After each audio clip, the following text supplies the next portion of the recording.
Okay, guys, so since I'm not gonna be with you per se for the next few days, we're gonna be doing this video teaching thing. We'll see how this goes, okay? So I'm going to be reading aloud the chapters, and I need you to follow along, and I need you to be paying attention because I'm going to be telling you to write down notes or do the stick notes, okay? And you will be having questions for each chapter, all right? So, chapter 4, page 70. I lay on my straw, but I could not sleep. I thought of the occurrences of the day. What chiefly struck me was the gentle manners of these people, and I longed to join them, but dared not.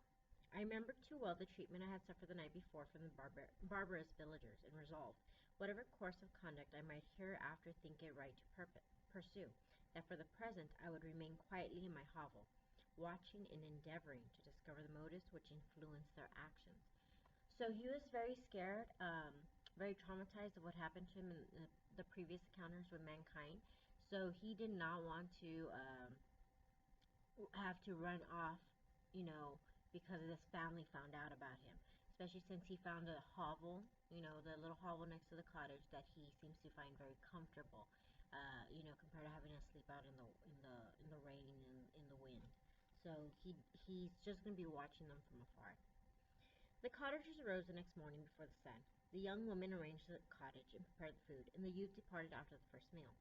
This day was passed in the same routine as that which preceded it. The young man was constantly employed out of doors, and the girl in various laborious occupations within. The old man, whom I soon perceived to be blind, employed his leisure hours in his instrument or in contemplation.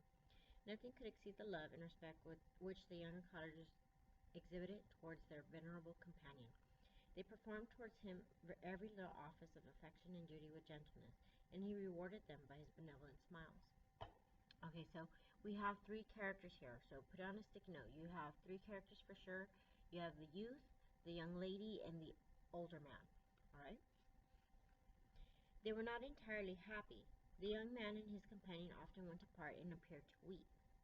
I saw no cause for their unhappiness, but I was deeply affected by it. If such lovely creatures were miserable, it was less strange that I, an imperfect and solitary being, should be wretched. Yet why were these gentle beings unhappy? They possessed a delightful house, for such it was in my eyes, in every luxury. They had a fire to warm them when chill, and delicious viands when hungry. They were dressed in excellent clothes, and still more they enjoyed one another's company, in speech, interchanging each day looks of affection and kindness. What did their tears imply? Did they really express pain? I was at first unable to solve these questions, but perpetual attention and time explained to me many appearances which were at first enigmatic. Okay, so go ahead and jot down the same sticky note that you have the three characters. Um, the I guess the blessings, I guess you would call them, that the creature thinks they have, because he sees them crying all the time, but he questions why they cry if they seem to have these luxuries that he does not. What are the luxuries he mentions? A considerable period elapsed before I discovered one of the causes of the uneasiness of this amiable family. It was poverty, and they suffered that evil in a very distressing degree. Their nourishment consisted entirely of the vegetables of their garden, and the milk of one cow, which gave very little during the winter, when its masters could scarcely procure food to support it. They often, I believe, suffered the pangs of hunger very poignantly, especially the two younger cottagers, for several times they placed food before the old man when they reserved none for themselves. Um, so one of the main things that they're suffering from is poverty. And this is where Mary Shelley throws in her little, like, 2 cents about social issues during her time. And one of the biggest things is poverty. The fact that the government, or I guess you could say monarchy, the royalty, um, really didn't take care of that. There was no such thing as social welfare back then. Okay, it was each to their own. And unfortunately, if you're poor in Mary Shelley's time, you're poor. Like, no one was going to help you besides the church, and that's if the church helped, and that's if the church had enough to help. So that's Mary Shelley's little 5 cents on the issue of poverty. Okay. This trait of kindness moved me sensibly. I had been accustomed during the night to steal a part of their store for my own consumption, but when I found that in doing this I inflicted pain on the cottagers, I abstained, and satisfied myself with berries, nuts, and roots which I gathered from neighboring wood. I discovered also another means through which I was enabled to assist her labors. I found that the youth spent a great part of each day in collecting wood for the family fire, and during the night I often took his tools, the use of which I quickly discovered, and brought home firing sufficient for the consumption of several days. So what is the creature doing to help the family? I remember the first time I did this. The young woman, when she opened the door in the morning, appeared greatly astonished on seeing a great pile of wood on the outside. She uttered some words in a loud voice, and the youth joined her, who also expressed surprise, I observed with pleasure, that he did not go to the forest that day, but spent it in repairing the cottage and cultivating the garden. By degrees, I made a discovery of still greater moment. I found that these people possessed a method of communicating their experience and feelings to one another by articulate sounds. I perceived that the words they spoke sometimes produced pleasure or pain, smiles or sadness in the minds and countenances of the hearers. This was indeed a godlike science, and I ardently desired to become acquainted with it. What science is he talking about? But I was baffled in every attempt I made for the purpose. Their pronunciation was quick in the words they uttered. Not having any apparent connection with visible objects, I was unable to discover any clue by which I could unravel the mystery of their reference. By great application, however, and after having remained during the space of several revolutions of the moon in my hovel, I discovered the names that were given to some of the most familiar objects of discourse. I learned and applied the words fire, milk, bread, and wood. I learned also the names of the cottagers themselves. The youth and his companion had each of them several names, but the old man had only one, which was father. The girl was called sister or Agatha, and the youth Felix, brother or son. I cannot describe the delight I felt when I learned the ideas appropriated to each of these sounds, and I was able to pronounce them. I distinguished several words without being able as yet to understand or apply them, such as good, dearest, and unhappy. So he's learning to speak quite like a child would. Okay, he remember, he doesn't have that father figure, doesn't have that mother figure to teach him, and he's unfortunately learning through through example, and not even good example because it's from afar. So it's not even examples meant for him. So imagine if he's learning at that rate, just how intelligent is he? He's able to learn without guidance. Um, so that tells you a lot about the creature. Okay. I spent the winter in this manner. The gentle manners and beauty of the cottagers greatly endeared them to me. When they were unhappy, I felt depressed. When they rejoiced, I sympathized in their joys. I saw a few human beings beside them, and if any other happened to enter the cottage, their harsh manners and rude gait only enhanced to me the superior accomplishments of my friends. The old man, I could perceive, often endeavored to encourage his children, and sometimes I found that he called them to cast off their melancholy. He would talk in a cheerful accent with an expression of goodness that bestowed pleasure even upon me. Agatha listened with respect, her eyes sometimes filled with tears, which she endeavored to wipe away unperceived. But I generally found that her countenance and tone were more cheerful after having listened to the exhortations of her father. It was not thus with Felix. He was always the saddest of the group, and even to my unpractised senses he appeared to have suffered more deeply than his friends. But if his countenance was more sorrowful, his voice was more cheerful than that of his sister, especially when he addressed the old man. I can mention innumerable instances which, although slight poverty and want, I'm sorry, although slight marked the dispositions of these amiable cottagers. In the midst of poverty and want, Felix carried with pleasure to his sister the first little white flower that peeped out from beneath the snowy ground.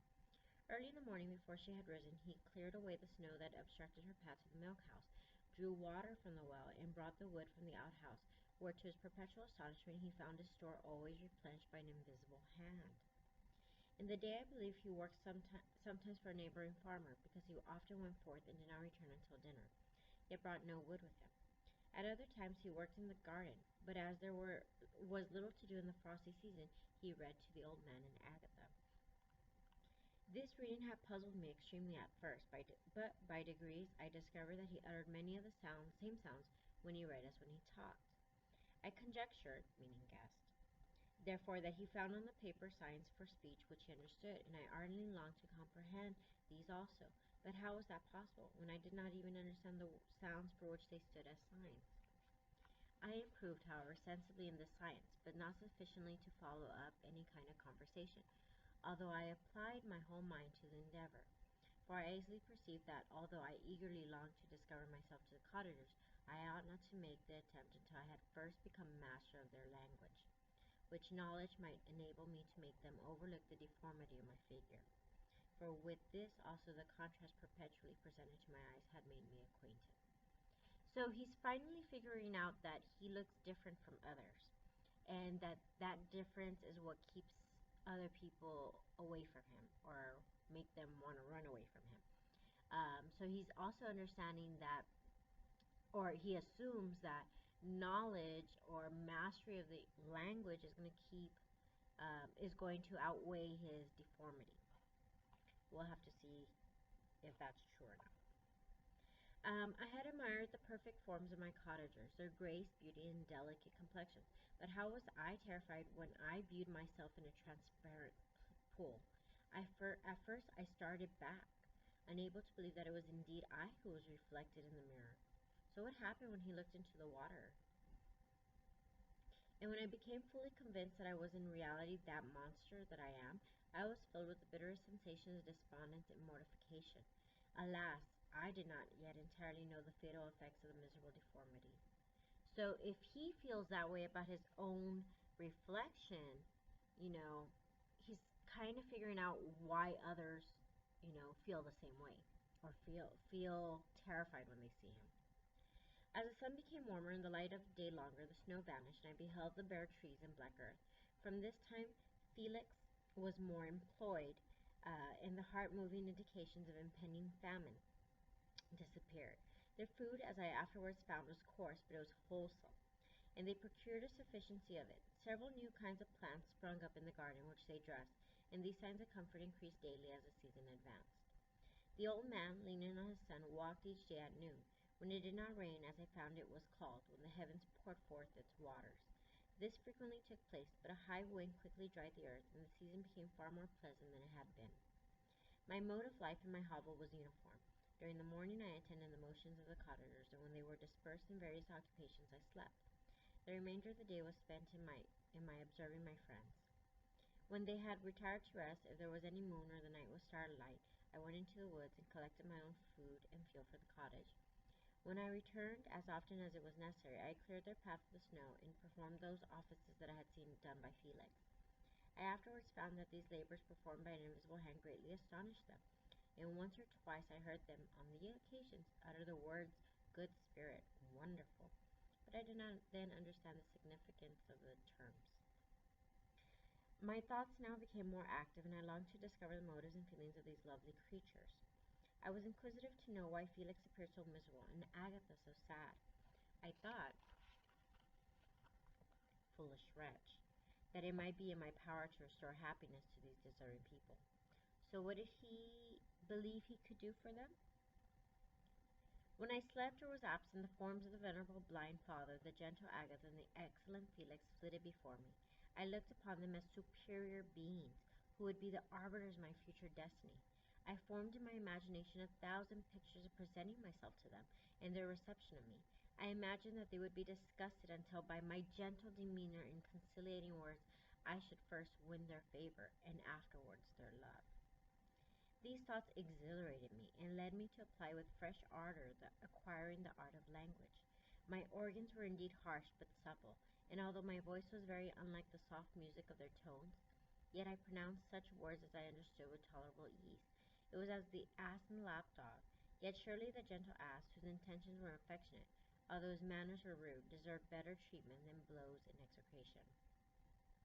The pleasant showers and genial warmth of spring greatly altered the aspect of the earth. Men who before this change seemed to have been hid in caves dispersed themselves, and were employed in various arts of cultivation. The birds sang in more cheerful notes, and the leaves began to bud forth on the trees. Happy, happy earth! And happy, happy earth, fit habitation for gods, which so short a time before was bleak, damp, and unwholesome. My spirits were elevated by the enchanting appearance of nature. The past was blotted from my memory. The present was tranquil, and the future gilded by bright rays of hope and anticipation of joy.